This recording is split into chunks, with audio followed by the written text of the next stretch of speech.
Аты жөнім Бақтияр Байсерік, театр және кино актері. Арыстан патша Муфаса фильмінде Пумбаны дыбыстадым. Тартшы басыңды, көрінбейді қане. О, қазір басталады. Не басталады? Кет бұла! Енді Муфаса фильмі жайлы әзірге білмеймін көп, өйткені тек қана өзімнің рөлінде ол, яғни Пумбаны ғана дыбыстап кеттік. Саған бір хикая айтып берейін. Хикая! Мен тіске басар әкелдім.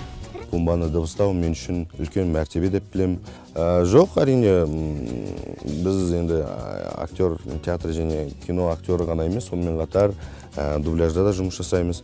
Бірақ Диснейдің үлкен проекттерінде, алғашқы, бірақ басқа да жобаларда бұған дейін өнер көрсеттік.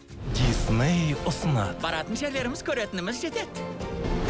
Құрметті патша көңіл көрермен, 19 желтоқсаннан бастап еліміздің барлық кинотеатрларынан Муфаса Арыстан патша фильмін көріңіздер. Және де бұл жерде ең ерекшесі қазақ дыбыстауында көріңіздер. Мәңгі есімізде қалған кейіпкерлердің қазақша сайрағанына куә болыңыздар. Барлықтарыңызды премьераға шақырамыз.